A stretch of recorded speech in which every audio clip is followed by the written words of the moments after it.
Wala nang edit-edit, ito ang kwento. Puminto sandali yung buhos ng ulan dito sa malaking bahagi ng Occidental Mindoro, particularly sa bayan ng Kalintaan. Pero makikita yung sa likod ko, talagang malakas pa rin yung ragasan ng tubig dito sa may Lumintao River. No? Ang problema, yung kasabay ng ragasan na yan, ng lakas na agos na yan, yung mga bahagi nitong taniman, patuloy namang kinakain ng tubig. No? Na sayang, syempre yung mga taniman dito, apektado eventually. Ito si Kagawad. Kagawad, ito ka nga, sir. Sir, anong pinaka-concern nyo lang dito? Kung sakaling, patuloy na lumakas yung agos ng tubig, patuloy na lumakas din yung ulan. Yes, sir. Sa ngayon po ay bumaba na itong tubig dahil nga medyo tumigil ang ulan. Pero kahapon ito ay umaapaw dito sa palayan na naging dahilan na itong mapangpang ay kinain na, sir. Ito ay bandang doon pa.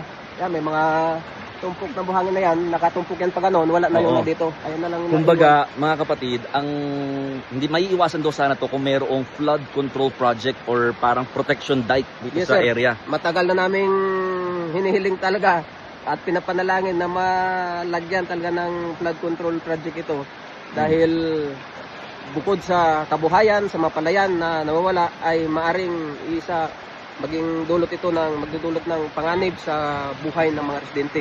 Oo, kasi kung sakaling papasukin na ng tubig, yung mga kabahayan naman, damay na rin. Aabot na rin doon. Actually mga kapatid, yung area na yon, yun yung dating ilog. Pero lahat to, itong nakikita nyo ngayon, taniman niya ng palay dati. Pero ngayon talagang malawak na siyang bahagi ng ilog. Thank you, Kagawad. Pangalan niyo po? Kagawad Abner Apolinario po ng Barangay Tanyag. Thank you, sir. Ito Barangay Tanyag to, mga kapatid, no. Actually, mga kapatid, meron namang tinayong gabyon dito, no.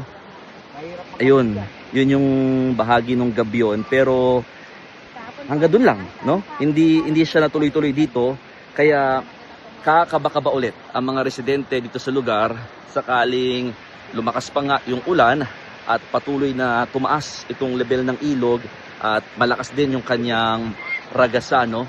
So aabot na sa 10 hectares mahigit yung nakain ng tubig dito sa area na pawang mga taniman. Kaya yung mga magsasaka either lumikas na, no? Pumunta na lang doon ng Maynila para magtrabaho o sa bayan ng San Jose para at least may makuha pa rin ng hanap buhay. Pero yun nga, ngayon madilim na naman ang kaulapan, so baka tuloy-tuloy na naman ang ulan eventually mamayang gabi or bukas. So walang choice sa mga residente kundi manalangin na sana hindi sila maapektuhan ng lubusan dito sa paglawak ng ilog. O paano? Ako po si Mon Gualvez ng News 5 at yan ang istorya ngayong araw.